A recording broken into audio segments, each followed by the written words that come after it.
Welcome, everybody, to the Elseworlds Exchange. I'm Sal, and I'm joined today by Jack from Red Letter Media, and, of course, The Escapist. Jack, welcome back to the show, man. Thank you so much for having me back. I had such a lovely time for our Punisher movie talk. I'm glad you invited me back. Oh, it was absolutely my pleasure. And I figured, hey, you know what? We talked about Punisher. Let's talk about some Batman.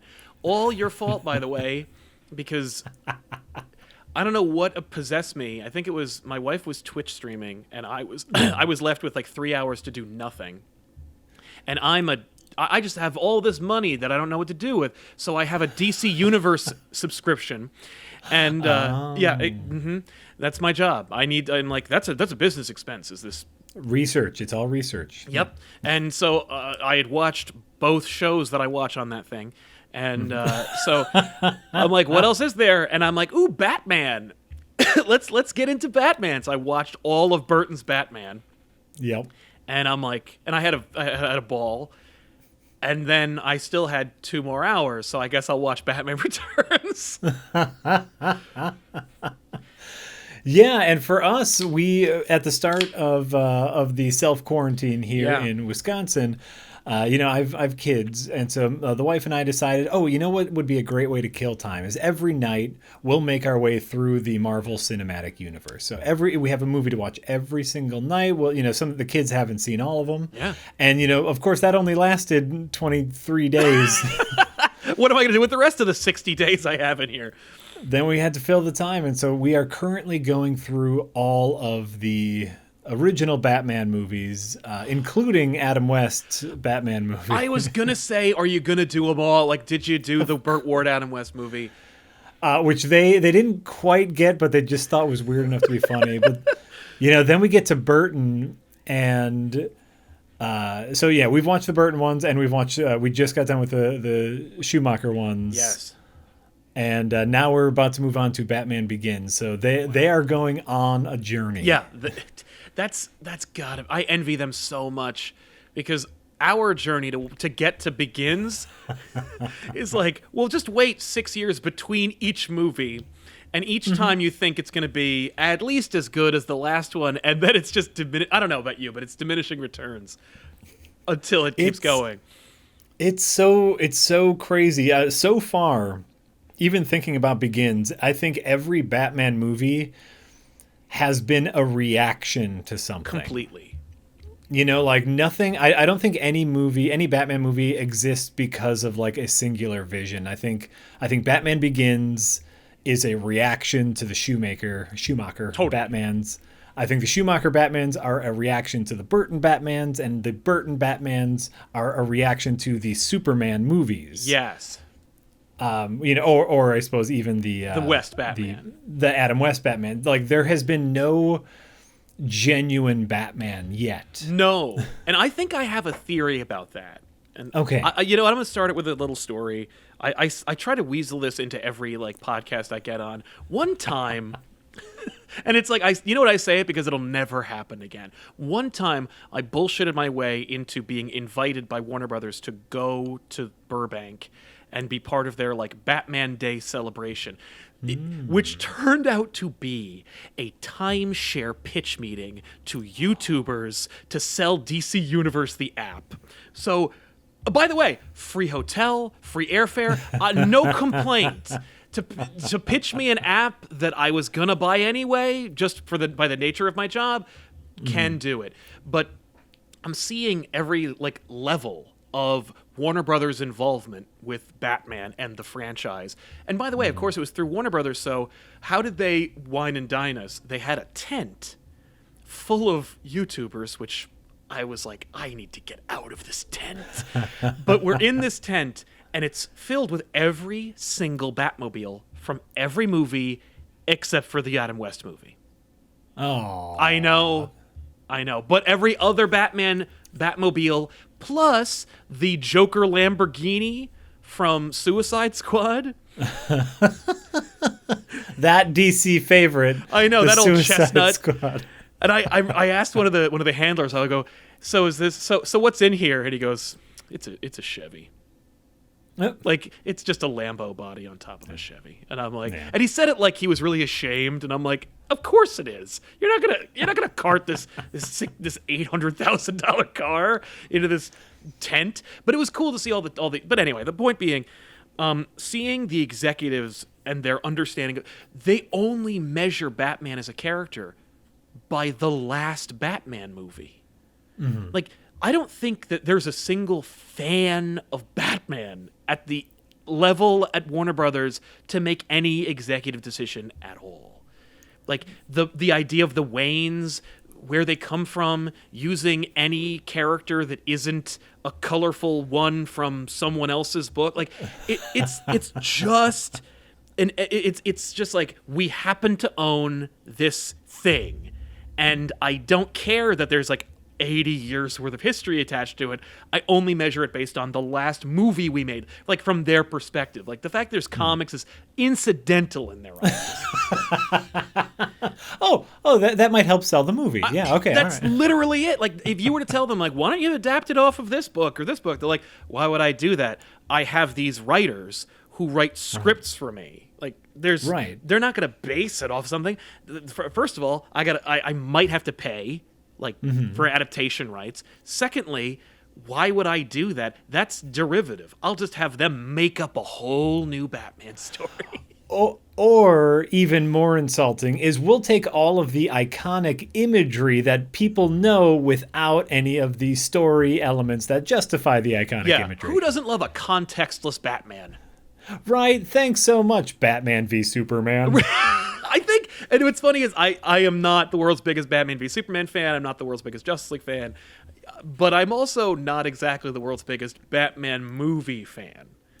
Like, overall. Sure. And each time I see it, I'm like, yeah, you kind of almost did something there. Like, oh, that kind of reminds me of a comic at some point. But, like, every single one is, like, at one point they're like, yeah, like, there's, like, this, you can watch the ebbs and flows of Celebration of Batman until you get to the point where they go, like, you get to Dark Knight and they're like, I'm sorry, we have to make a Batman movie. It's just, we lost the Harry Potter franchise. It's over. So, like, we got to make some kind of $1 billion to end the quarter, and we got to put out Batman. But trust me, he won't be in it much.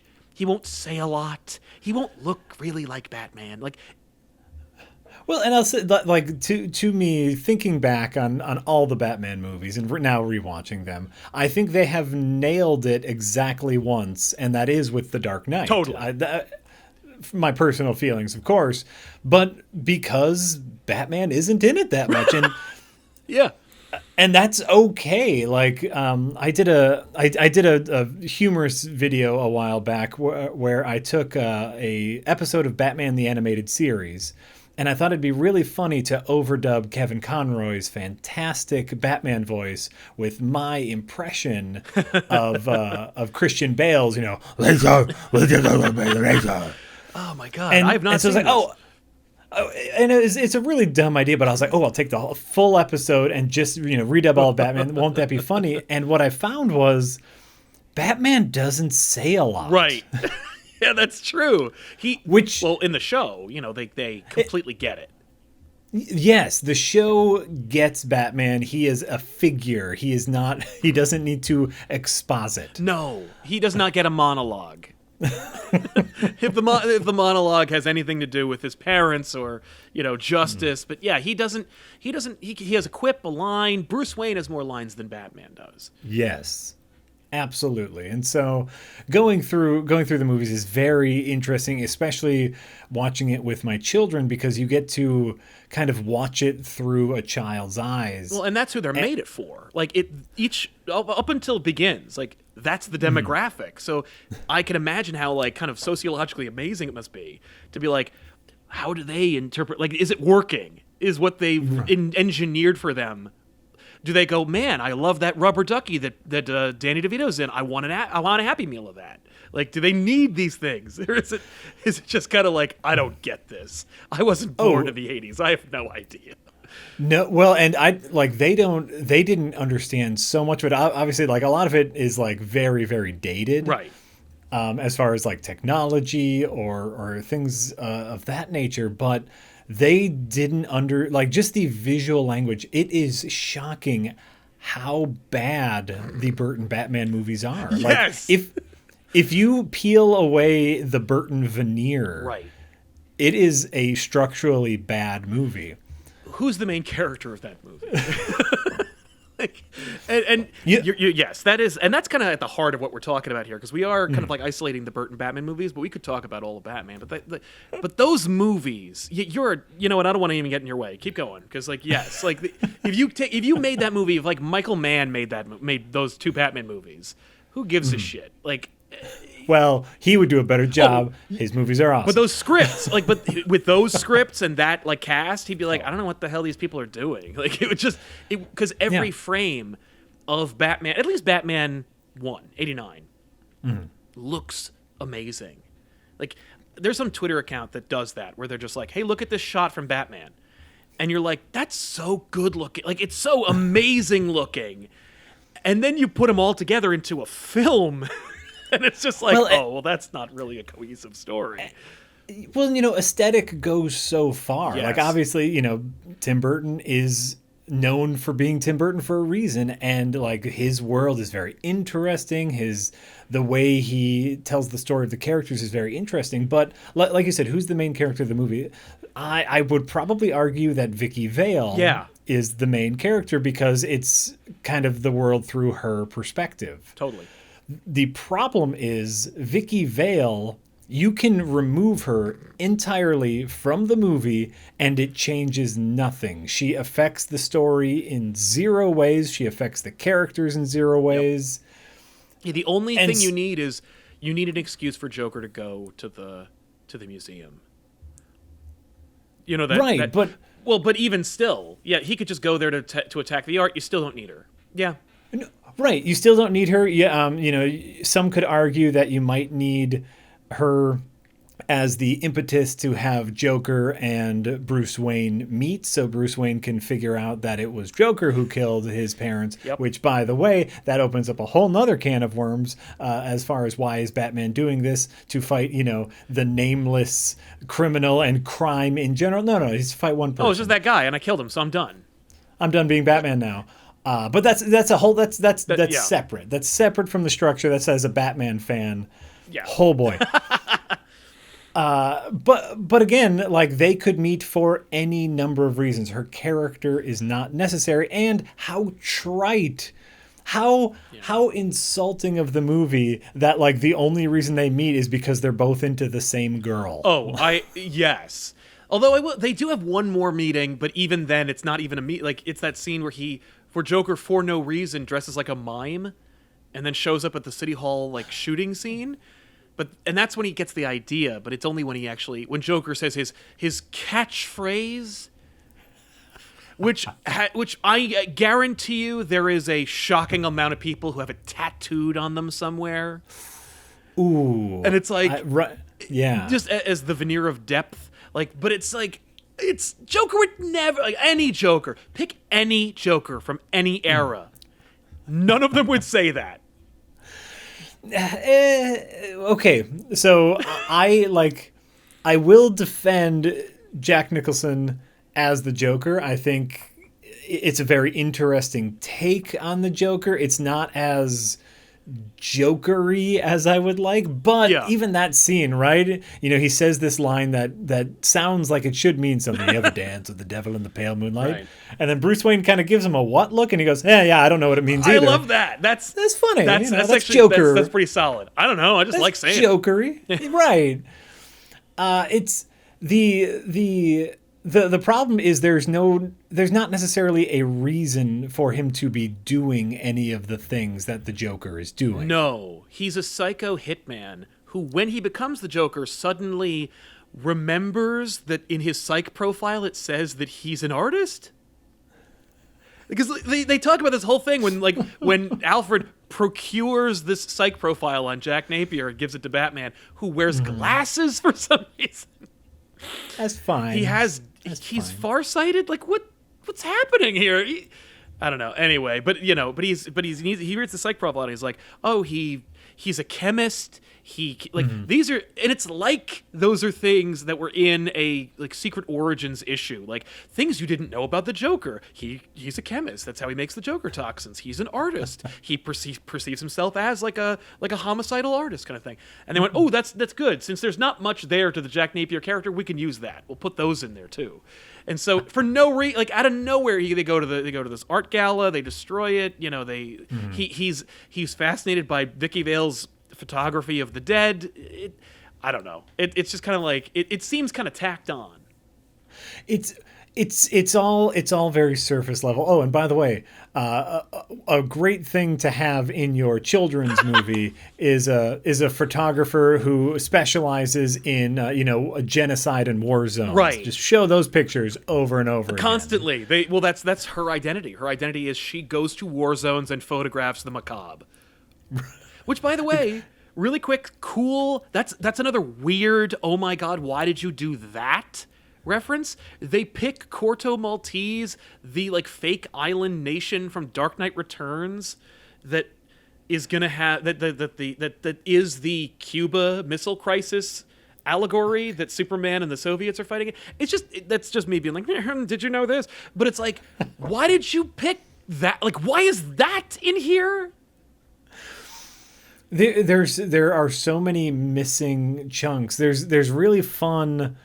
And by fun, I mean bad, back and forth between her and Knox, the reporter. What the hell is this Knox character doing in this movie? Well, okay, so Knox makes sense. To me, if you are going to do this movie right, you remove Vicky Vale as a character and you just have Knox as like our perspective character, the down-and-out reporter who believes in the Batman when no one else does, right? Right.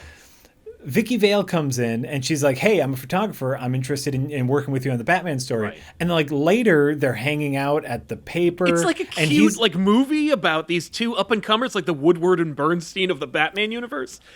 But also he's like, hey, we have a job to do. And it's like, what job? You guys just met 2 days ago. Is she working for the paper now? What? Are you subcontracting her or is she doing this pro bono?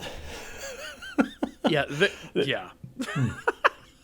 It's very weak. I like that element of it, and then you think like, okay, yeah, Alexander Knox, he actually does like have an interesting role to play.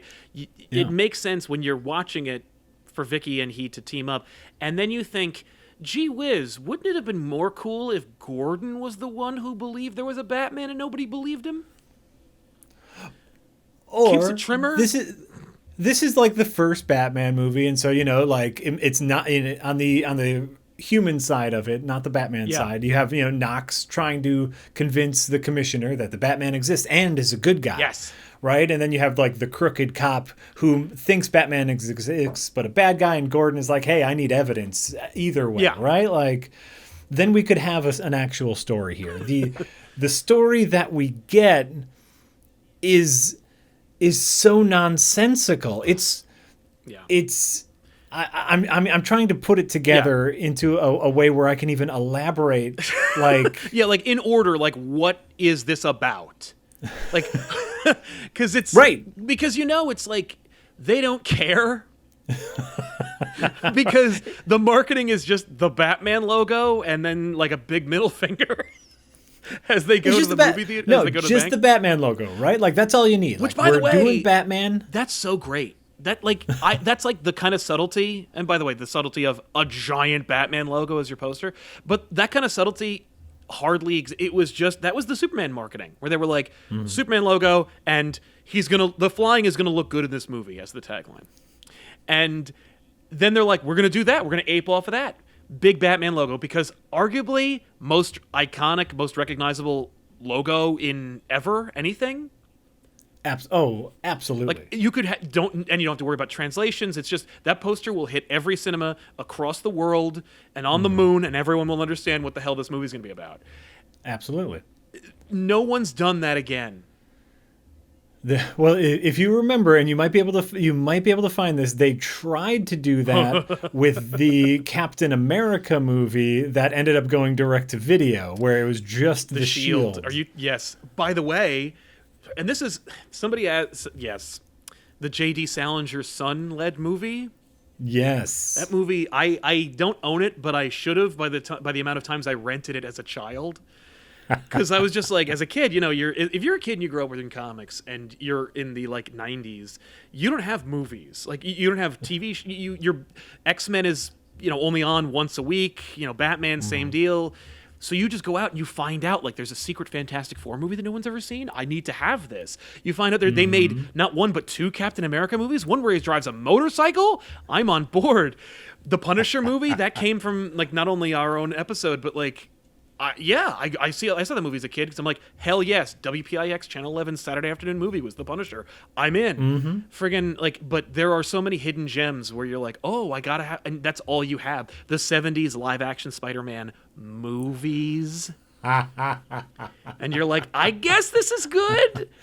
It's a movie. It's got Spider-Man in it. That's my expectations at this point. This is a movie with a character I know. Right. The Trial of the Incredible Hulk. Oh my God, Daredevil. Kinda. But that's all you could get, and you just watch it. Captain America, like Red Skull's awesome. He's Italian for some reason. That's fine. But Captain America, and all he does is just pretend like he has diarrhea, and then he steals cars. That's all I remember of that movie. That's all you need to know. Yeah. That's his superpower. Yeah, it's lying about a medical condition. Yeah. And then stealing automobiles. But yeah, anyway. They did try that with Captain America. That's a good point. And no one's going to go see that. No, what is that? Because no one cares about Captain America until they do. But you have this like perfect storm of people ready to take comic book movies seriously. Yes. And I think we talked about this during our Punisher episode too, about kind of like the evolution of comic book movies. And so like Burton's Batman was, I feel like, the first steps, like the toddler era. Totally. If Donner's Superman is the birth of comic book movies, Burton's Batman are the first wobbly steps. You have someone with an incredible and unique visual style, and you have someone who's kind of taking the subject matter seriously. Yeah. Kind of. Yeah, but like in only as seriously as he could possibly take it. Like, because, Burton, not the world's biggest comic book fan, and so he's like, I have no respect for Batman. Like, so he's like, I'll take it seriously, but like, let's not forget, this is really stupid, right? Like, you can feel that kind of like reluctance and like, where he's just like, but particularly when it gets to Returns, because of course, 89, regardless of its structural narrative flaws and its inconsistency with character, what is Bruce Wayne's deal in this movie? Like, that scene, everybody loves it. The Let's Get Nuts scene. Yeah. Everyone loves that scene. Everyone's like, yes!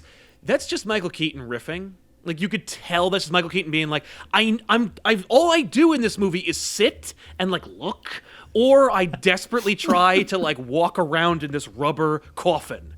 And so after that, he's just like, I need a scene where I Beetlejuice out. I got to do something in this movie, because he's watching Jack just swing for the fences, and he's just like, come on. People want to see Beetlejuice, absolutely. People are going to, trust me, my peeps are going to need me to Beetlejuice out in this movie at some point. Because they've only, they've seen Mr. Mom, they've seen Beetlejuice, they know. Yeah. They know what to expect from me. And arguably, it is a great scene. Like, it's fun to see. I like him doing the Let's Get Nuts scene. I don't know if I understand why he freaks out like that. I guess to lure him into shooting him? I guess, but he didn't know that he had a little gun at that point, right? Not. But he put the tray in the shirt. I mean...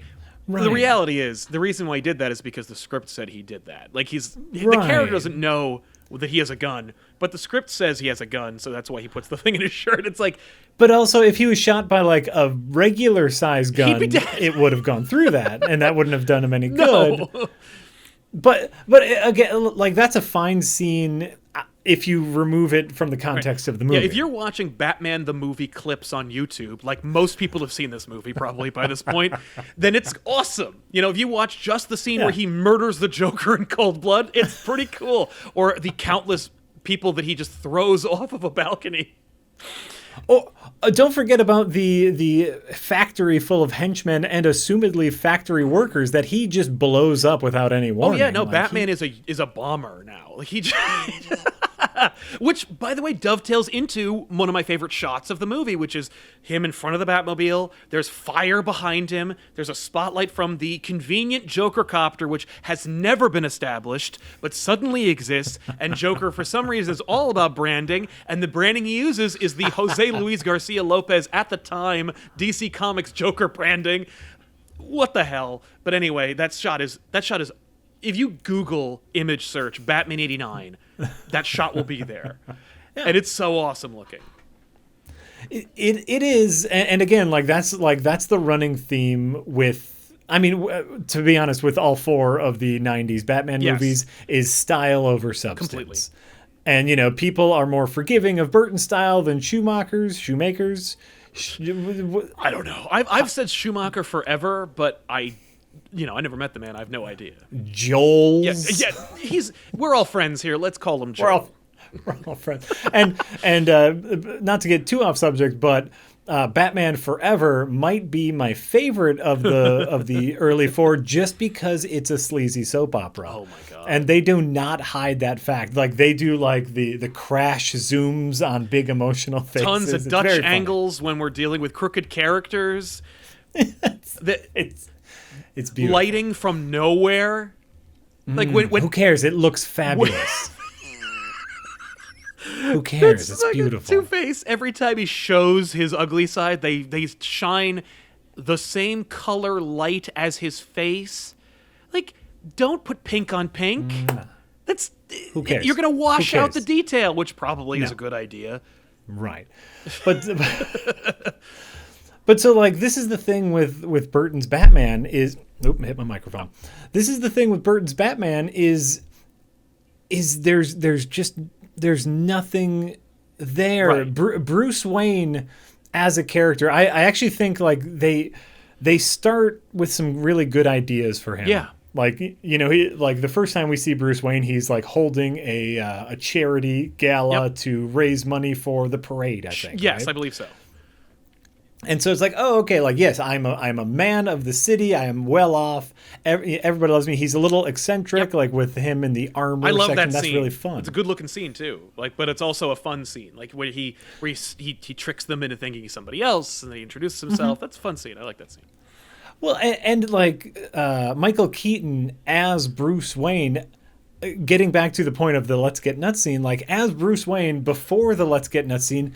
He's a very good Bruce Wayne. He's kind of an oddball, but you could see him being crazy enough to be Batman. Totally, right? Totally. And within that same token, when he's at Vale's apartment and he tries to articulate what normal life is supposed to be like, and of course, I'm a freelance photographer who's never lived that life, so she's I have no idea what you're talking about, and he's like, right. Oh. Which I love. Right. Try to ask Batman to describe what it's like to be normal. He's somebody gets up and they kiss someone goodbye. Oh, you do the thing. But I don't know. Is that what people Yes. Yeah, and even if you weren't Batman, you're still a wealthy aristocrat. You have no idea what life is like. You're a wealthy aristocrat who's been raised by your butler. Yeah, you have no concept of normal. No, and your pursuit of it is hollow. But that's very Batman. So you're right. The Keaton performance in the beginning, very, very believable. Yeah. Oh, yeah. And it has enough of these pieces that make it work. And if you ignore the fact that Joker has no reason to do any of the evil things he does generally evil Joker-like things. Totally. Yeah. He terrorizes the city. He makes the Joker toxins. He kills people for no reason. He horribly brutalizes only women, which is another problem in this movie. But Well, and he's very emotional. He's very bipolar, yes. Right? His parade sequence, Batman steals his balloons, then he starts killing people. Oh, it's that's great. He's killing people with his balloons. His balloons get taken away. He just kills people with guns. Right. Fantastic. And so there's enough of these good pieces where it hobbles along, but of course it has the Burton veneer over it, so it almost that way. Oh, go ahead. I was just going to say, on first glance, this is a competent movie. Right. Any digger deeping, you see right through it. You just hit bedrock immediately. No, that's the thing is that, and I think going further than that, it has preserved it as this kind of like thing to be idolized and kind of deified, where you're like, oh yeah, no, it's so, like, especially if you're a kid, and I don't know, like you showed your kids, but like if you're a child, particularly in a vacuum of Batman, right? All you have to compare it to is Adam West. This is amazing. Like it has the highbrow kind of like, it's for adults. I'll tell one more story. This is very very much a tangent. When I was a small child, I was a Batman fan because I read comic books. And when I heard, I was sentient enough, I don't remember what age I was, but I was sentient enough to be aware they were making a Batman movie and wanted to go. And I had a Batman costume, and my older sister, who was much older than me, promised to take me. And I put on my Batman costume, and I go into the kitchen, and my parents tell me, we read a review of it, you're not going anywhere. Like, I'm about to go in the car to go see Batman, and I'm told it's too adult, you can't go see it. Which, of course, just makes you want to see it more. Exactly. Well, then it preserves it as this thing like, oh my, I'm not allowed to see. It's dangerous. Like, but yeah, kept from seeing it. So like that kind of thing where you're like, as a kid, all you want to see is a Batman in real life. Then you're told you can't see it. Like it creates this whole mythology around it. So by the time Batman Returns comes out, not only are you definitely seeing it, but you're going to try and forgive everything wrong with it in every way, which is you doing that every other scene. Like every other scene, you're like, no. Also, I heard Batman's in this movie at some point. Like, there is 100% more Batman in Batman 89 than Returns. Where he is just... what does he do in that movie? Anyway, we'll get there. But, like, yeah. Well, no, and we can move on to Batman Returns. You know, we'll bounce back and forth. But firstly, I'd like to start off with a positive of Batman Returns. Batman Returns does something that happens in very little Batman movies, which is Bruce Wayne uses his power and influence for good. Not Batman, Bruce Wayne does. Are you talking about trying to keep Max Schreck's business from like making too much power? Well, because remember, you know, the bad guy's plot, Max Schreck. Yeah. The plot is well, like you said, it's just perfect. There's a wealthy industrialist who makes power, and the city is experiencing a power surplus. But he wants to build another power plant. Right, which we find out is actually a capacitor to suck power from the grid to hoard it for later. Which that's fine. That's fine. Was that even a fine? I don't know if it's a real thing, but it's fine. There's no way that's a real... That's not even a comic book thing. Like, Denny O'Neil would have been like, that doesn't make any goddamn sense. And just would have said no. But Tim Burton's like, aha! Good enough for me. Good enough for rock and roll. An excuse to put Chris Walken in this movie. Any excuse for that. But you know what? That's fine, because so then like he's having trouble with the mayor, so he goes to another prominent business owner, Bruce Wayne, to help like get some capital, get some money. And Bruce Wayne says, I will use my money because I'm super rich and my position as a Gothamite elite to stop you because I think you're wrong. And you're like, oh. That it's a thing that I love in superhero comics, superhero movies, TV shows, is when the hero is kind of stripped of their powers and is still a good person. Right. And so like that's the scene that we needed. Of course, the rest of the movie is batshit. It's not that. It just falls right out the window. But like I will give it all the good marks I can for having a scene where Bruce Wayne actually does something. Does anything in character. Yes. Yes. Though, you know, one of the trappings of those kind of sequences is if Bruce Wayne wanted to succeed or not have to deal with that, he should have just not said anything and just done it.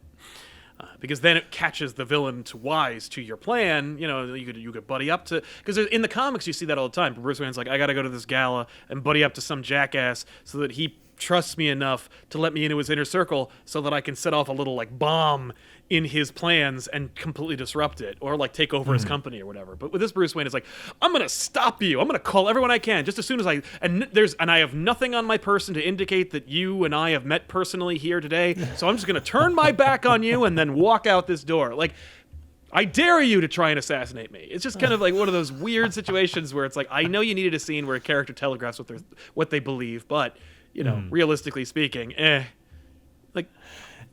Listen, effort was there, not maximum effort, but No, I mean, no, not to crap on that idea, because it is actually a genuinely, any scene with Michael Keaton in it is 100% charisma and a ton of fun to watch. In Batman Returns, in particular, every Bruce Wayne scene is a gold mine. I think that every scene he has with Selena Kyle is perfect, not perfect, but it's fun and pretty much in character. Like, having watched Returns again recently, as you as well, maybe you noticed this, where I was like, I really like this idea of these two mentally damaged people, like who like are like, did we just fall in love with each other? Like, kind of like in that Step Brothers moment where they're like, they're like, I'm totally fucked up and broken, and they're like, me too, and it's like, oh my god, like. Oh, does this work? Does our trauma like match up? And I kind of dig that. Like when they're in the ball sequence and they're dancing, and then they find out who each other is, and they're like, "What do we do?" And I'm like, right. I like that. That's really good. That's some good shit right there. It's full of really good ideas that are in this mess. Yes. But you could pick out, and like every idea is kind of good, but when you put them all together, you get a jarble. Like even the Penguin, which is like a great way to, idea. It's a great idea to do that character. Yeah.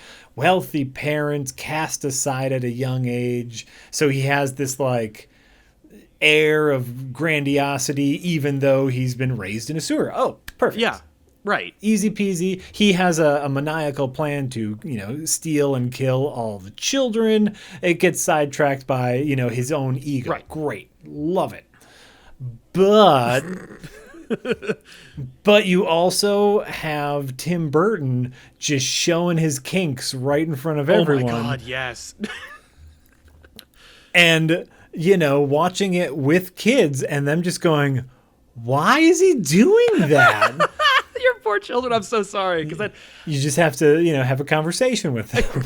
As a kid, I remember seeing that movie for the first time, and I don't think I ever saw the shot where Penguin bites the guy's nose, because I always turned away up until about this year, where I'm like, all right, I'm gonna look at this, because I remember like there was as a kid, I vividly remember a sound effect and the horror screaming.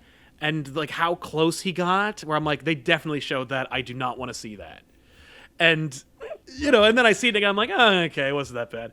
But like, yeah, that's some horror stuff right there. Everything about that is horror. Oh yeah, and right before that, he's like groping fondling people? Someone, and right after that, Catwoman's there, and she's doing her weird bedroom stuff. It's all weird. Like Tim Burton, I'm very glad he found a life partner after that in Helena Bonham Carter, because he had some frustrations to work out. Completely. Oh yeah. No, well, he just it's very much, you know what it is? That was the Quentin Tarantino foot shot of Batman Returns. And I think this guy has something to say. It's like every time. Well, and I'm not here to kink shame. Hey, anyone. Listen. I'm not. We've all been there. I hear you. But, maybe dial it back a little bit in your children's movie that's made with Happy Meals in mind. Right. Your story based off of a comic book, maybe just make it like 10% less horny. Yeah. Absolutely. The Penguin is so bizarre in this movie where he's... Okay, so like the Moses and Old Testament allegory with... Okay, so we have the Moses story with Penguin. And then we have the 10th plague with the firstborn children, and you're like, what is this? Like, why did you go there? Like, there's nothing biblical about Batman from Batman 89 in this. Selena doesn't represent anything. It's just isolated for this one character. And even then, like, it's not like Moses went and joined a traveling circus after that. I guess, like we went into the desert and he found these. Also, hey, listen, like you just did a movie about clowns, and then the next movie is a penguin man who leads clowns. You're mixing your metaphors here, pal. Like, Yeah, maybe break that up a little bit. Yeah. Yes. No, it's, here's, making a movie is very hard. Okay. And sometimes. It's like the understatement of the year. It's very hard. There's a lot of people, a lot of moving parts. Well, there are, and this is the reality of making a major motion picture, is that sometimes you have to make a decision that won't actually come to fruition for years later. Right. And and that's why you get really weird stuff at the end where you're like, oh, wait, did I make that decision? But that doesn't work here. Well, we got to make it work now. Yeah. Well, we just allocated $50,000 to that. Well, we just built a tiny child-sized train that would only realistically fit about 8 or 9 kids. And it's supposed to ferry every firstborn child in Gotham City. It's just like, it's so weird. That's the other thing, is that like the budget shows in this movie in really weird ways, where it's like, it's grandiose and beautiful. As you pointed out, and this is actually more Schumacher than it is Burton, but the idea of Gotham City and how like it has character and it has all the, like, particularly the Schumacher thing is where human beings are holding these buildings. I loved that. That was your observation. And looking at the shot, I'm like, oh my God in heaven, like look at all of there's all these big muscular men just gladiatorially holding up like the infrastructure of the city itself. It's like, what the hell? And there's also a Taco Bell. And a Taco Bell, which Taco Bell liked your tweet about that. So, hey. I unironically love Taco Bell, and that was a big moment for me. That is a bucket list item right there. Well, no, and this is something that I also really appreciate, because I think that's something DC does much better than Marvel. Yes. Is DC has cities as characters. Right. Metropolis is a fantasy realm. Gotham is a fantasy realm. Edge City that's more normal. Yeah. But and then you get to like Coast City, and like it's like I always describe Coast City as a smoldering crater, because of course the Death of Superman era. But like but there's Coast City. But it's funny, once you get from Gotham and Metropolis, then it's like, and then what do you got? And then just normal cities. Yeah, then it's Star City, which is essentially Seattle. Sure. And you're like, oh, okay, you could do that. But yeah, like like especially if you're comparing. Oh, sorry. I was just gonna say, like you said, like it embraces the kind of like iconic, like it's not real nature of it. Right, and I think that's okay. Like it's okay to get fantasy, like especially if you compare that with like the Nolanization of fantastical things, where it's like, oh, this is just Chicago. Yeah. Like Vancouver, Chicago. That's fine. That's an interesting thing. Like, how did you feel about the Narrows when that came up in Batman Begins? Because I felt like that was the most like tacked on, where they're like, and then there's this other section that's all CG and doesn't look anything like the city we used as a backdrop for this movie. And I'm like, that's cool, I guess, but you could have just said it was just a crappy area. Like, you didn't have to make a secret, crazy island that you could only get to from one bridge that looks nothing like the shots you got in IMAX, no less, of your major city.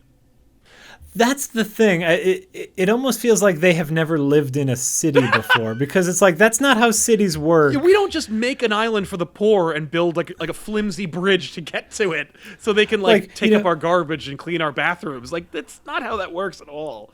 Like there's far more realistic ways that you segregate the poor in cities. Yes, and if you want to make that point, by the way, Gotham is the one city you use to do it. No, absolutely. But like you said, they did it, like they chose that to make like their cartoonish statement about like the poor and depraved. But yes. Where it's like, no, you could actually, like, we could talk, that could have something to do with Wayne Enterprises. Maybe a section of Wayne Enterprises, there's a thing in city planning where you kind of like build areas that are specifically supposed to be low income areas, and then surround them by industrial areas with coding. There's some fantastic books that are very depressing, so I won't recommend them right now. Fair enough. I thought you were going to go another direction where it's like, Thomas Wayne was the Walt Disney of Gotham, and he's like, I've got an idea for a futuristic city of workers, and it's going to be over there, surrounded by water and police. It's like he just Well, and like that's basically like if you ever, well, we'll get into it now. Yeah, If you ever want to be incredibly depressed, you can read a book called The Color of Law, which is the history of federal segregation, how they use like zoning laws to literally segregate people. It's fantastic, an interesting read, although horribly depressing. And so, like, they could have played with real-world elements, but they're amazing. like, it's on the other side of a river. Yeah, well, we can't do that right now. We're trying to resurrect the Batman franchise. And if you looked at, like, the playbook for what we're going to do to reinvent the Batman franchise in movies before they got to Begins, where it's, like, the most obvious, oh, maybe we'll start from scratch. Like, they were like, no, what if we go to the future? We could do a Dark Knight Returns starring Clint Eastwood as Batman, or we could do Batman Beyond. Like, why are you going in the future? Just start over again. You obviously make him young so you can make 16 of these freaking things. Well, that's what you want. Well, I think that's why they were thinking Beyond. Right, yeah. Well, and just constantly set it in a impossible to recreate future without oodles of CG and money to make happen. Like, you don't want your sequels to get increasingly more expensive. I know that seems to be the trend for superhero movies. Well, the next one has to be 3 times as expensive. It's like, just make it 3 times as good, or make the stakes 3 times as big. Not gonna happen. That's all you need to do. That's not gonna happen. You know how to make it good or big? More money. More money. More money. Big people. Big money. Just big explosions. How many explosions? You know what we really need in our Batman movie? Arnold Schwarzenegger. Yeah, we need the actor that's going to play our villain to cost as much as the entire budget for the film. Only villain we didn't kill is that guy. Is Arnold Schwarzenegger. Well, Catwoman. Oh, and Catwoman ain't dead. Well, they not for lack of trying. And I also forgot the Riddler also made it. Oh, that's true. That's true. Yeah, no, well, and getting back to bringing this back to Batman Returns. Yes. We start adding into Burton's movie, which are relatively grounded. Like, Batman 89 is a relatively realistic-ish Batman. Yeah, at the very least, it's taking itself seriously. The Monarch Theater is like the epicenter of Gotham City. Every time that you have a shot of Gotham, you're next to the Monarch Theater. Like, yeah, I get it. You built one set, and you just don't have another angle to use. But like, it's a great set. Oh, it is a great set. It's gorgeous. The visual identity of I remember as a kid seeing Forever in the theater and being like, what happened to Gotham? Like, I loved the look of Gotham, and then it got and then it went fabulous. Like everything got lights and color. I love it. The fluorescent gangs that show up with all their fringe. I'm like, what happened to Gotham? It's supposed to be scary. This is just like tacky. Because it was a reaction. It was a reaction to Batman Returns, which, Batman Returns ends with a skeleton and a freak of nature spitting up black blood. Yes. Yeah. That's weird. It's very weird. But also you could tell, like, Batman gets, like, the movie ends with Batman driving away in a car with a cat. The Penguin not only opens the movie for a good 45 minutes, or basically, like, you get this whole drawn-out sequence, which I think Penguin's father is Paul Rubens, by the way, in that shot. Looks a lot like Paul Rubens. It has to be. If it looks like Paul Rubens, it's absolutely Paul Rubens. Wait, we have the internet. Oh, you're right. I can just look it up. I'm looking it up right now while you make your point. But the whole opening is just, the movie's about Penguin. Like, that Burton is like, I want to tell a story about this short guy with black, crazy hair that nobody takes seriously. And I'm like, Jesus Christ, Burton. Maybe dial it back a little bit. Talking about putting your fetishes on display. Like, his parents didn't understand him, and he's an artist in his own right, and all he wants to do is make the beautiful people go away. And I'm like, okay, Burton, I think I see what you're saying. And he loves women in leather. He just wants to touch women in leather. Touch them. That's all he wants to do. I will say, but like, that's what the movie's about, and such to the point where the movie's bookended. It opens with his birth, it ends with his death. We get like this whole the whole goddamn opening sequence is a bassinet rolling around in water, and then it ends with penguins dragging his corpse into the water. Like, he gets a funeral at the end of this movie. He gets a bigger send-off than Batman in the Batman That's movie. What I'm saying. Like, yeah. These movies, and that, I think, also set up the whole trend of, like, make the villains bigger and more interesting than Batman. Batman is the reason you make the movie, but it's really about showcasing the talent of Uma Thurman and Jim Carrey.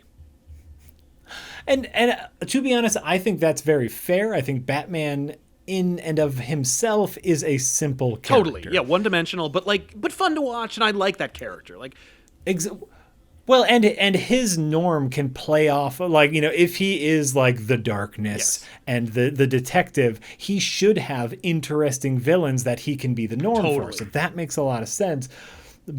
But Penguin Funeral, right? That's weird. And you know, like the horror of it, the gruesome nature of Penguin's death. Yeah.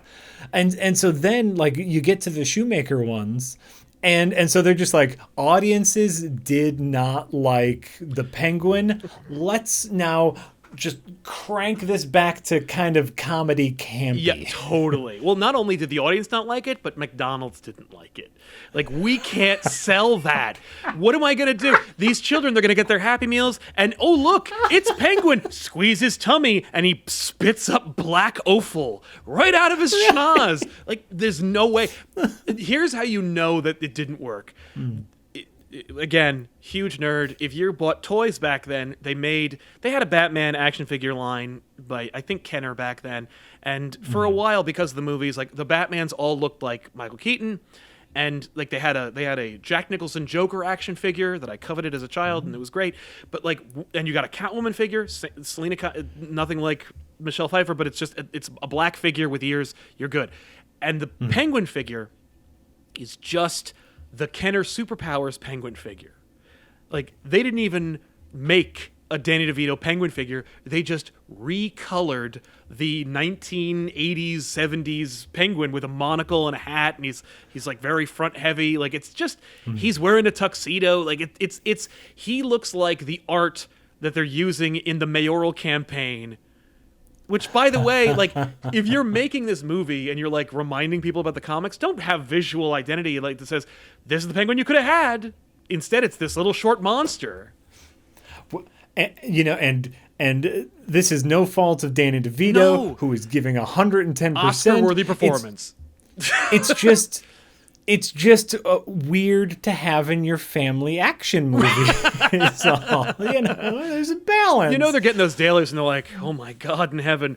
Well, Batman did make $200 million, so okay. And this goes back to my original point where every Batman movie has only been a reaction to the last one. So, you know, they gave Burton Batman 89 because they wanted something different than the Adam West Batman. Totally. So, okay, we'll give it to the dark and dour guy.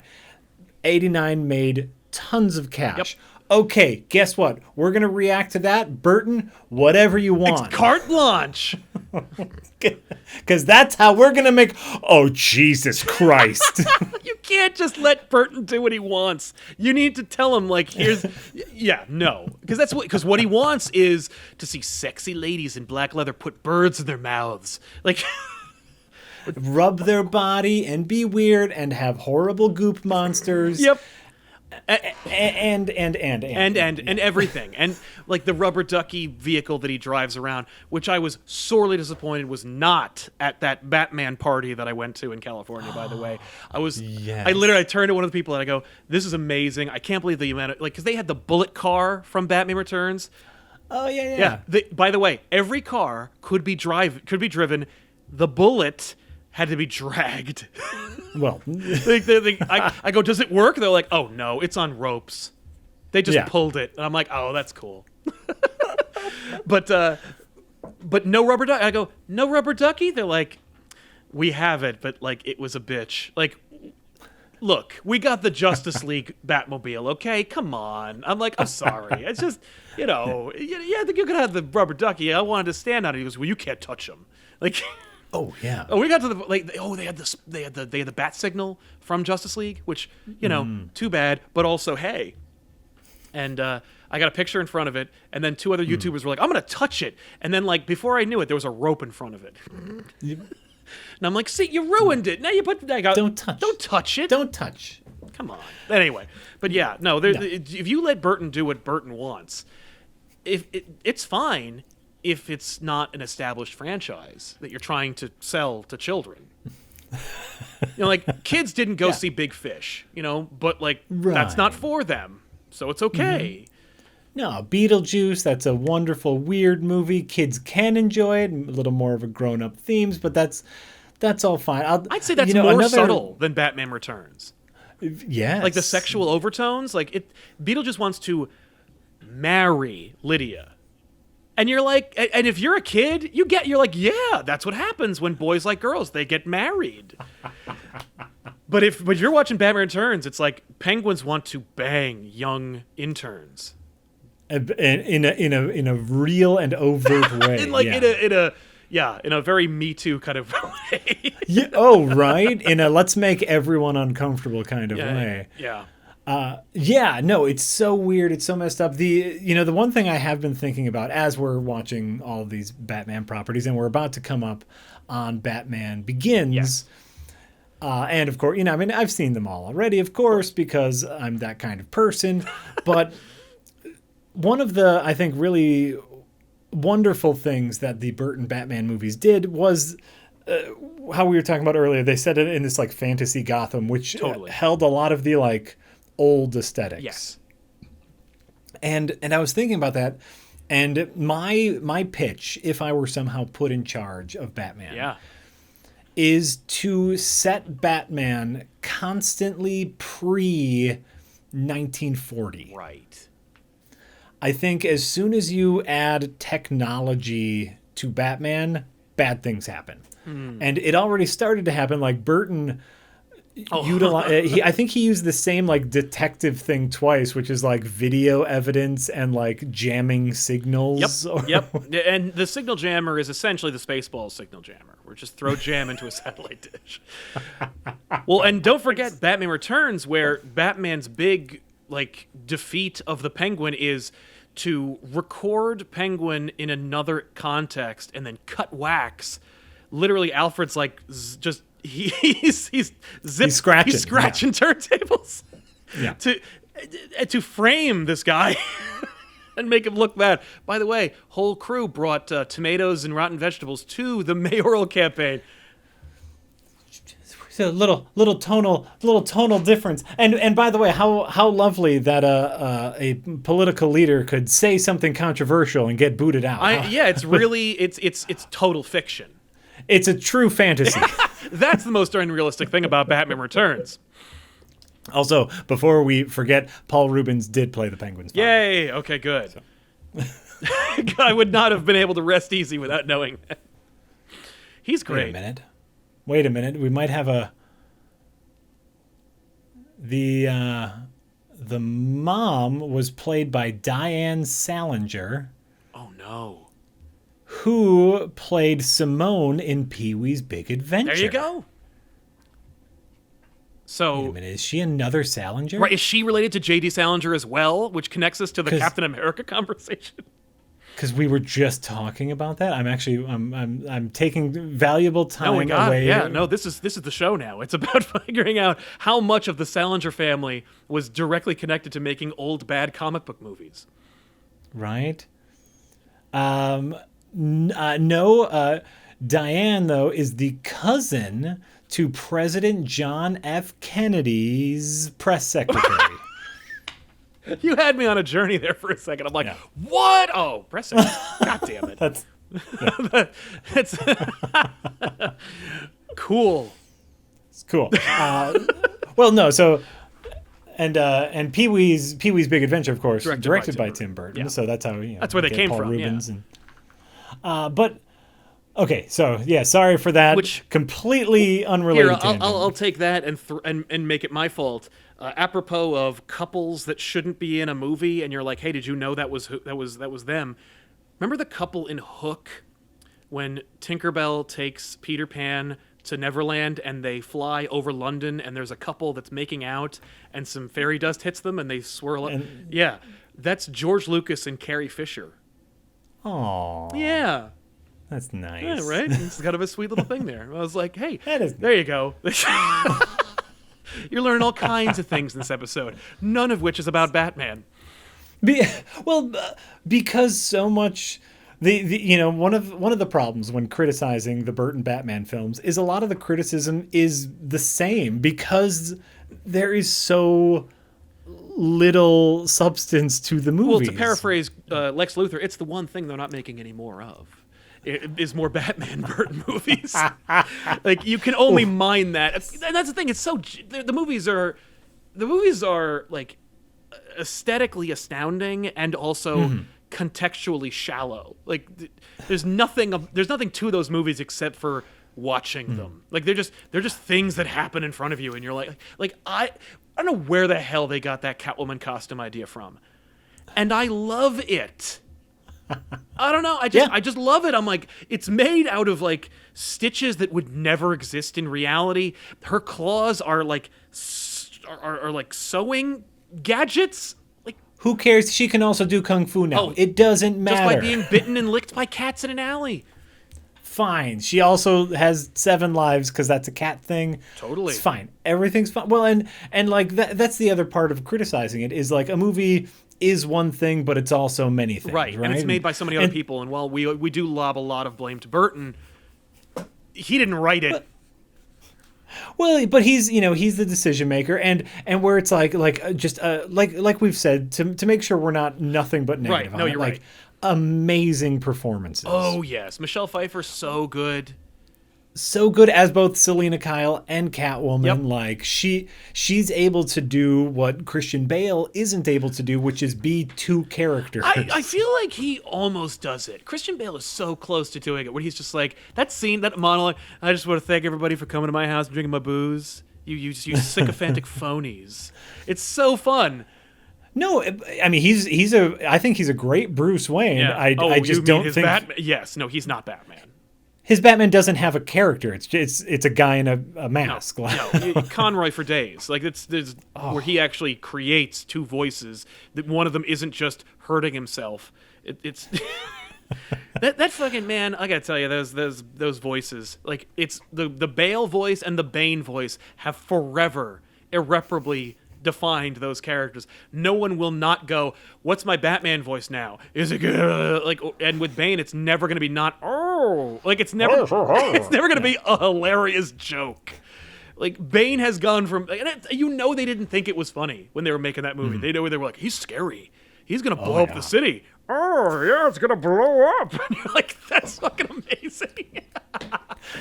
He's in a 1920s radio play. Yeah. Tune in next week to find out what happens to Batman. It's literally that.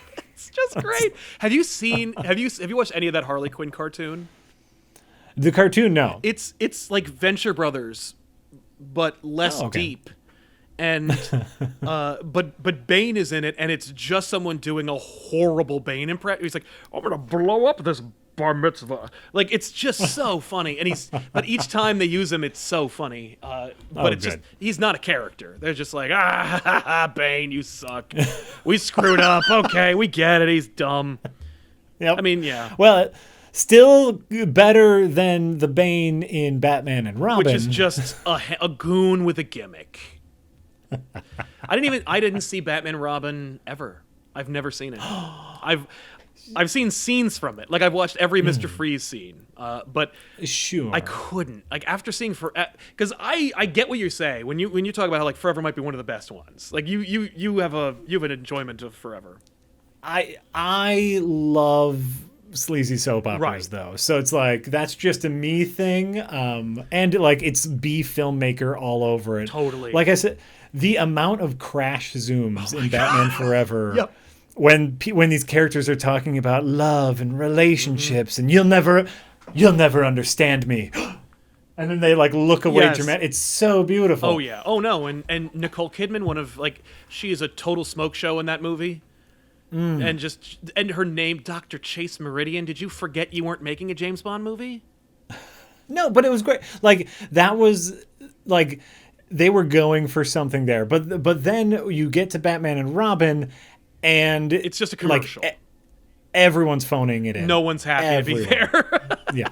Yeah. Nobody. Well, and like, yeah. But that's the thing is by after Forever, I see where they're going with this. I don't want any part of it. Yeah, basically. And so, people were like, did you see Batman Robin? It sucks. I'm like, oh, it's hard to believe. It's not like they telegraphed that in Batman Forever. Yeah, we knew what we were getting. We knew where that was going when Riddler's finale costume was just... I don't know what you can say about that outfit. Just a lot of crotches. A lot of butts, a lot of crotches. Yeah, nonstop crotches. Once again, someone's kink is right there. They're just like, listen, I like butts. We're showing butts. I'm sorry. Well, and hey, you know who was happy about that movie, though? There are 3 Riddler action figures and feature every single one of his costume changes. Not a single Penguin action figure that accurately portrays Danny DeVito. So we know what side their bread's buttered on, I think. But yeah, no, I mean, like, yeah, Batman Returns, I think, is actually more watchable than Batman 89 because there's more going on. But like the more going on is like creepy, horny penguins and the Selena Kyle stuff, which she's not Selena Kyle in any way. She's a character called Selena Kyle who does something else. Mm-hmm. But I really like it. Like, I love their chemistry. I was hyped when I remember reading an old Wizard magazine and being like, they're making Catwoman. Tim Burton wants to make a Catwoman movie with her, and I'm like, yes, I'm so in. Mm-hmm. Yeah, that would have been great. That would have been really cool. It would have been great. Like, I guess, like, the other thing though is like it hit that sort of sequelitis where they just kept adding things and.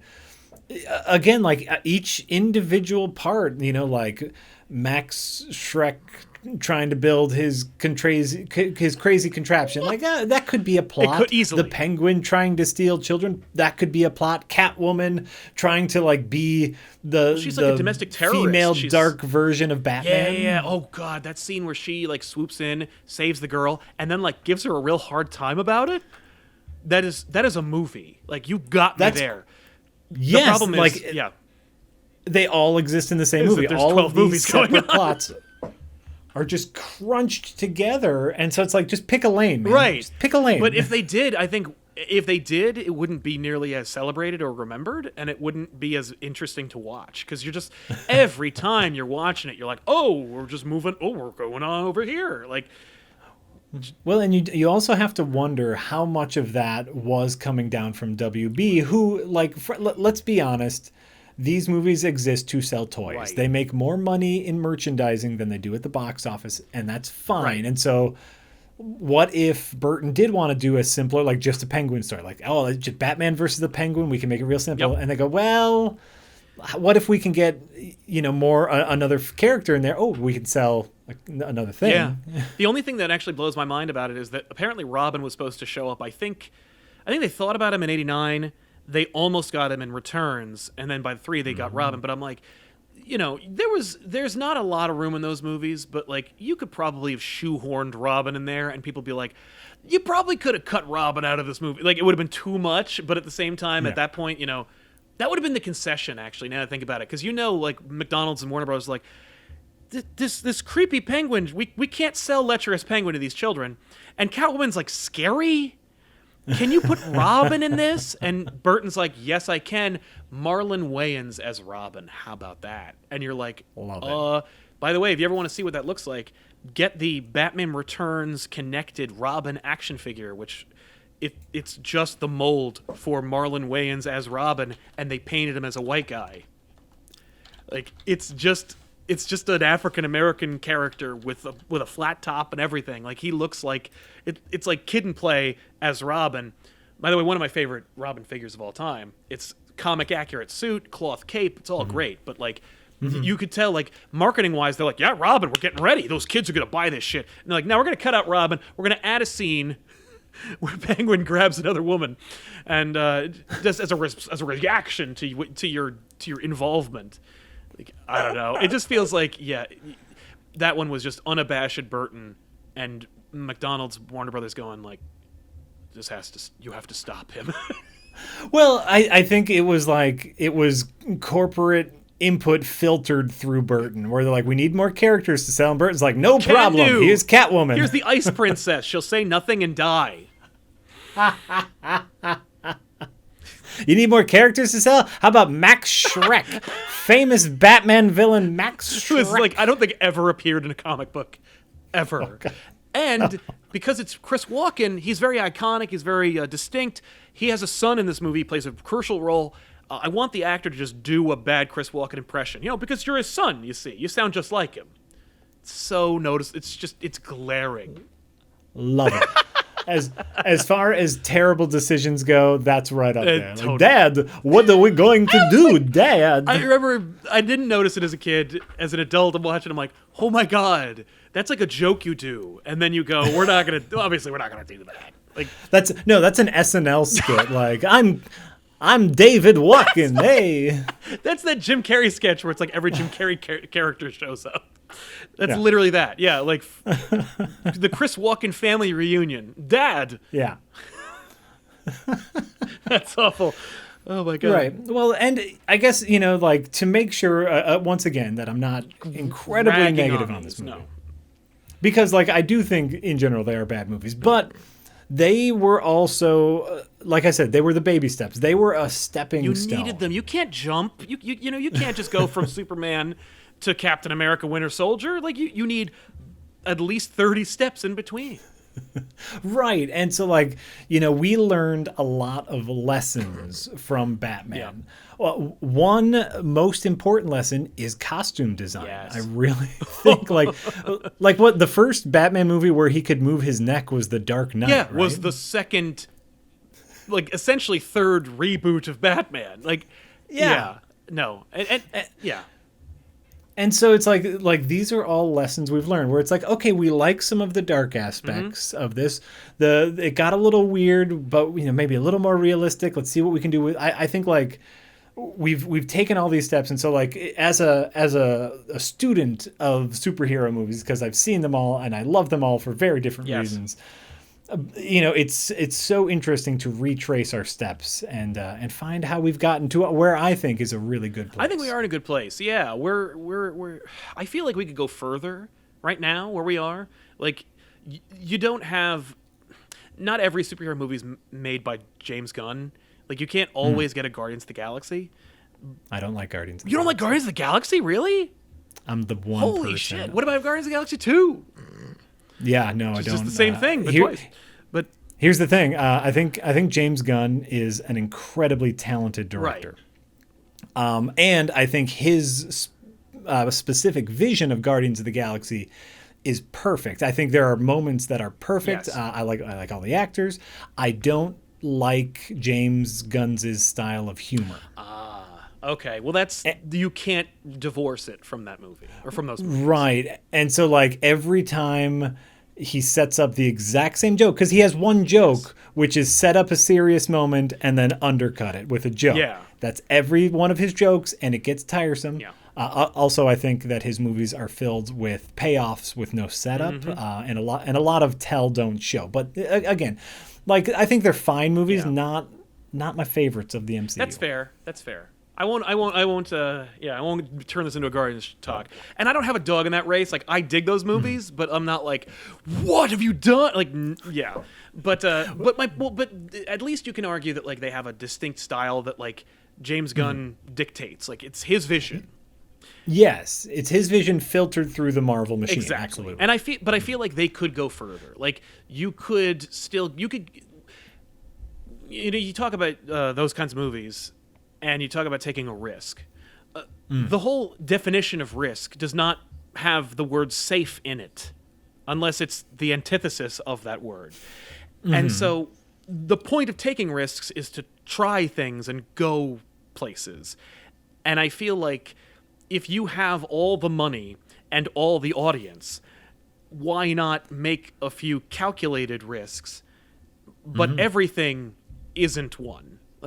You know what I mean? I think Endgame actually went further than I would have gone with the MCU. In terms of narrative decisions and character choices, I would have been no, everybody who dies has to have a backdoor clause that gets them back in, and has a thing that allows them to change their visual style so that they can be played by another actor, just in case. You can imagine that's their thinking, but they're no. But these people die or quit, and you can't bring them back. And it's right on. I can't believe you did that.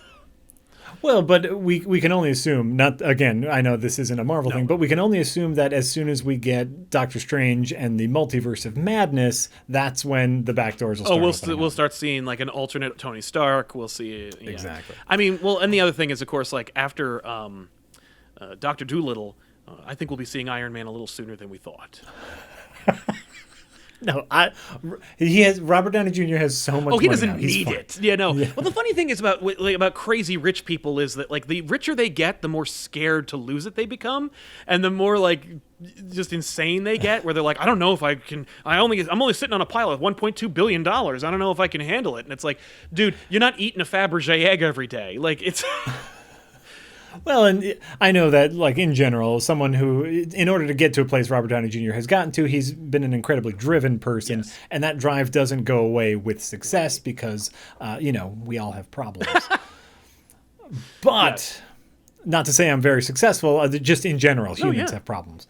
Where was this going? Safety. So,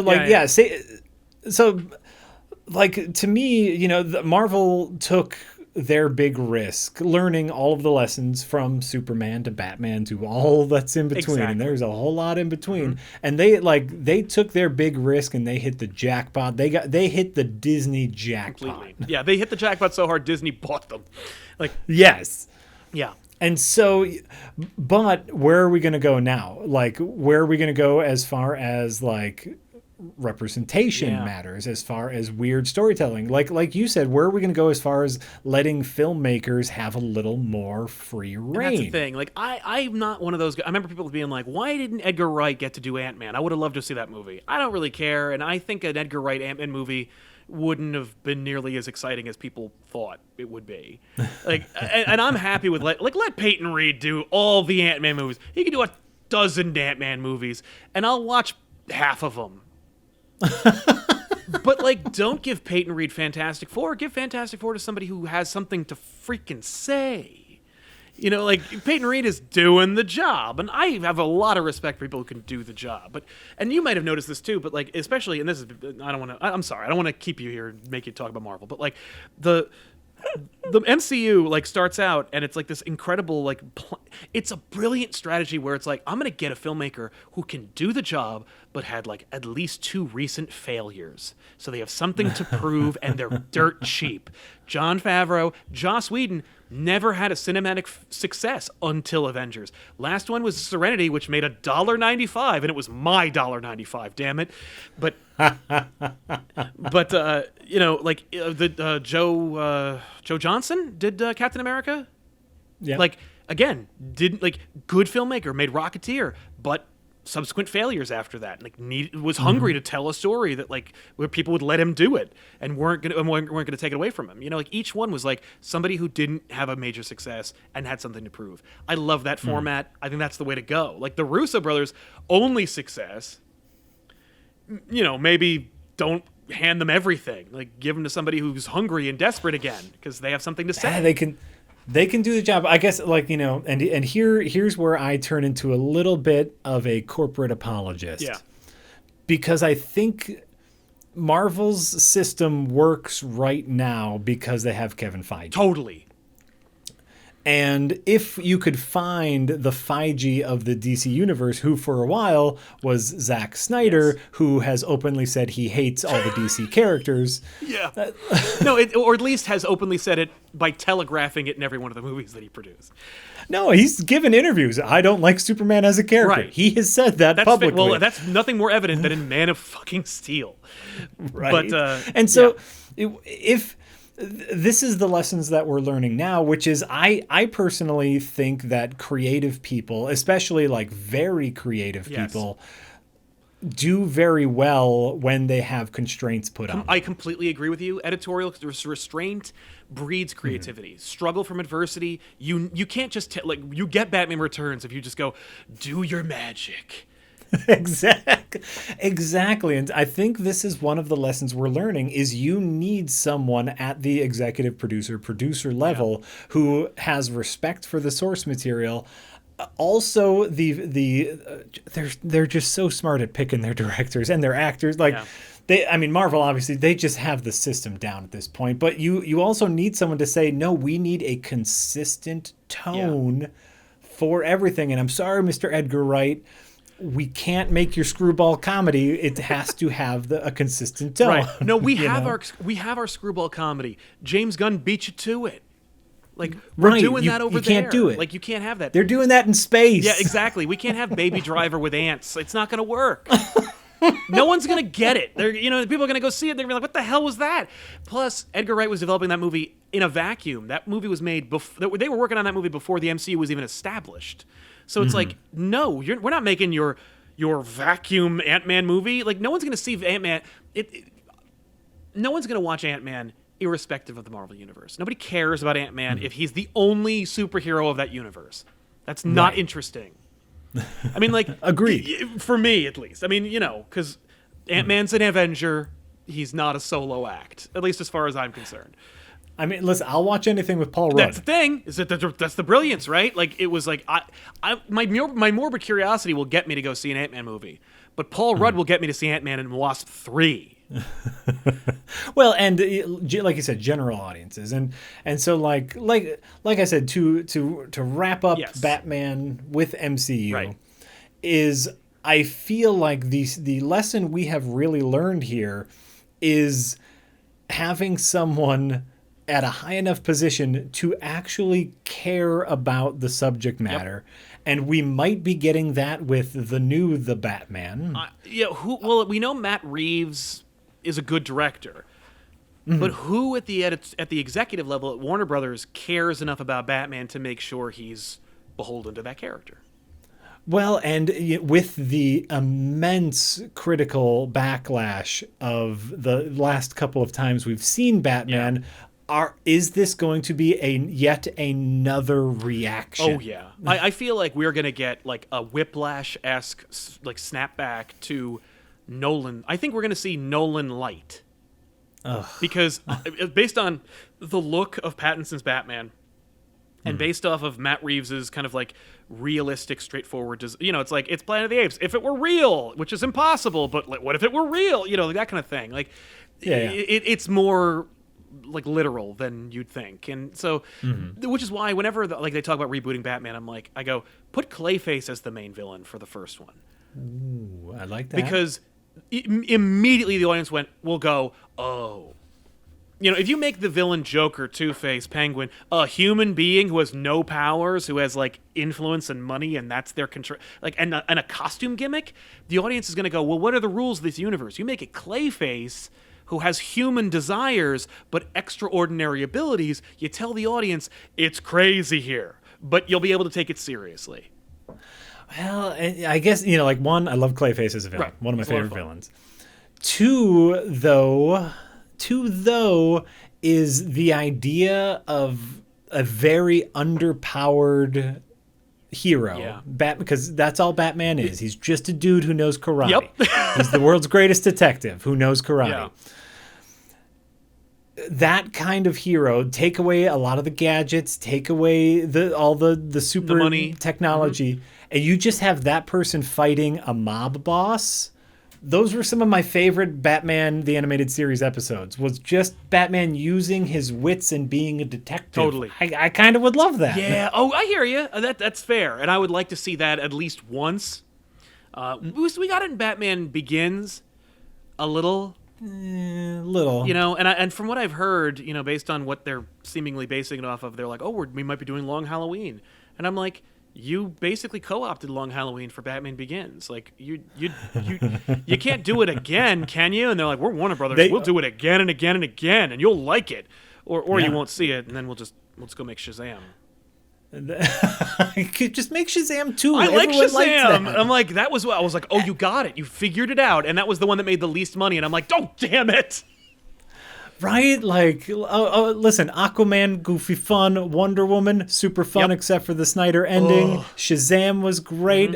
Even Birds of Prey, I think I had a lot of fun to it.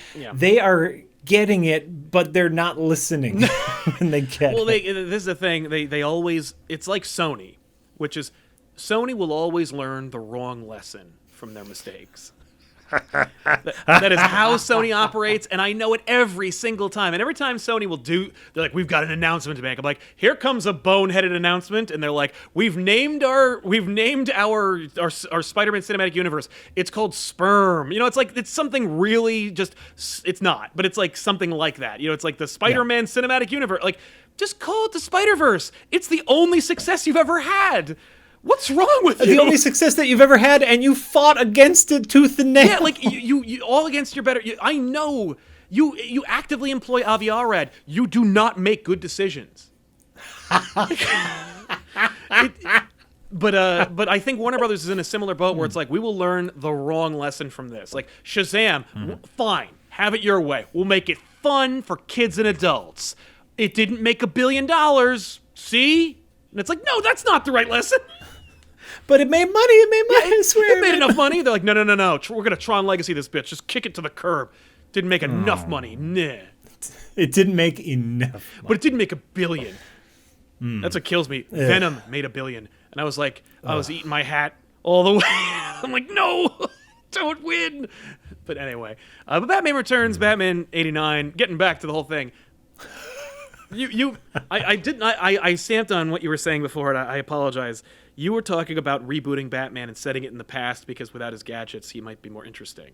And I think you had a point to make about that. And I was like, how about we talk about Marvel for a second?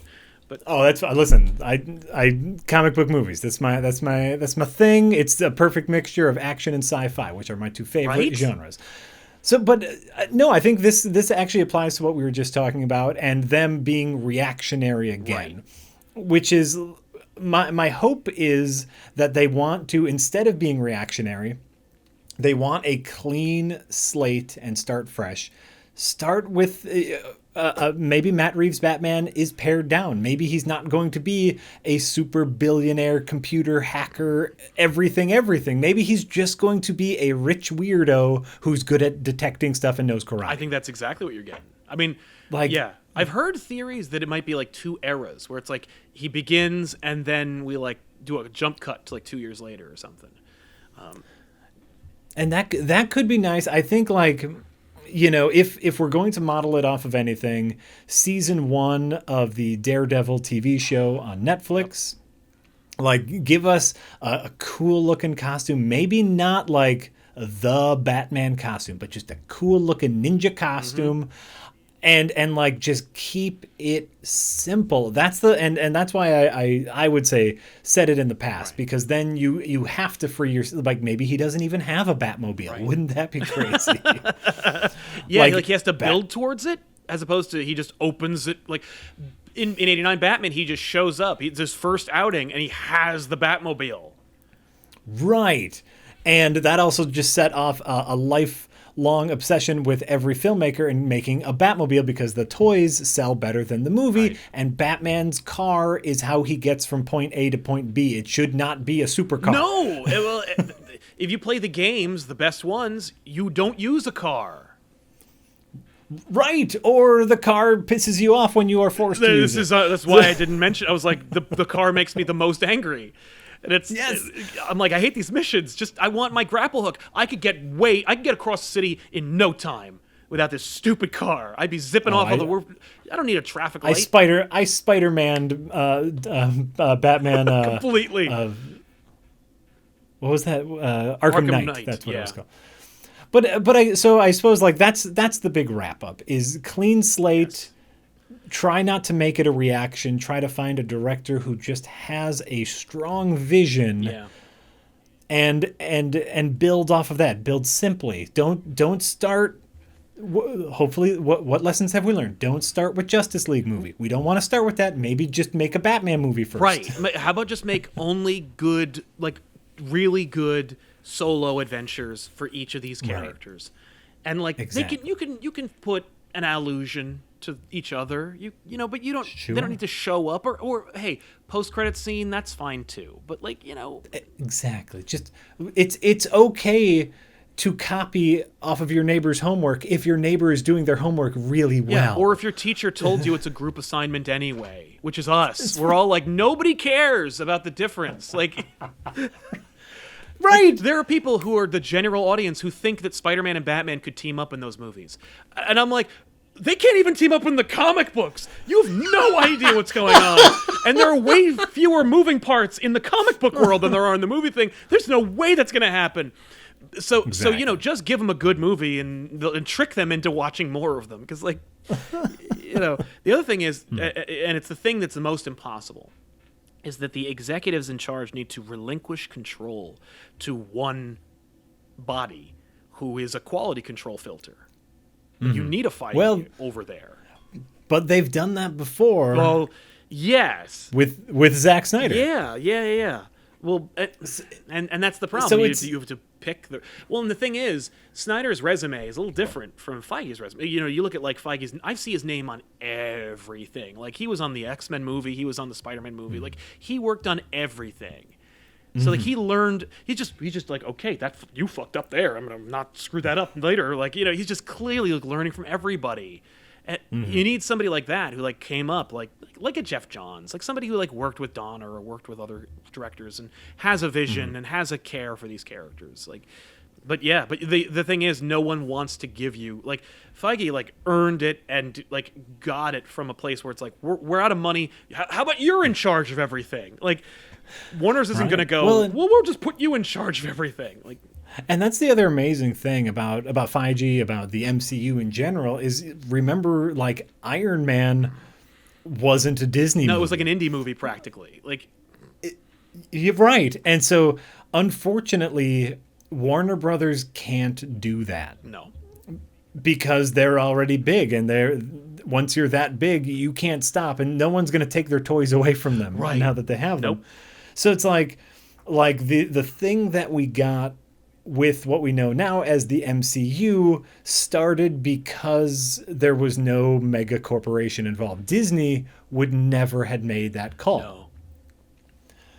And so we are spinning our wheels here, fighting against the grandiose machine. Yeah. And there's nothing we can do about it. You're absolutely right. It is a dark time that is coming because like, everybody talks about how great he is, and it's like, who's Feige's protege? Who's his insurance policy if he gets hit by a bus? Because, Disney isn't the one... I don't trust Disney to know what to do with the MCU after that, because I know what they want to do. Put them on lunchboxes. Jurassic Park that shit. You need that. So, yeah, enjoy it, is what we're saying, because everything sucks. All the time. I'm sorry, I don't mean to get that dark. It's just it is like no. We're living in a platinum age of entertainment. Totally. Those of us who are comic book fans and lifelong comic book fans, we have more options now in every medium. Like, we have more comic books to read, we have more TV shows to watch, we have more movies to watch. This is an age of opulence, and I'm going to enjoy every last minute of it. That's right. We are the Caligula of the comic book media landscape. I'm just gonna give it all to me. Just throw it on, heap it all onto me. That's a great end. Thank you everybody for watching. We'll see you guys next time. And of course, check out more of Jack over on Escapist and Red Letter Media. Dude, what's next from you, man? That's where, like, if you want to hear me talk about video games, go over to escapistmagazine.com. Every Monday I do my show with Yahtzee Croshaw of Zero Punctuation, Slightly Civil War, where we have a fictitious debate about a topic, and then there's a podcast where we talk about what we really think about it. I think it's every Friday we do the Escapist show, general video game stuff, and as soon as the pandemic is over, I'm sure I will be back over at redlettermedia.com to talk about bad movies, though because of self-isolation we can't get together right now. Right. So that's it. We'll see you guys next time. Thanks a lot. Bye.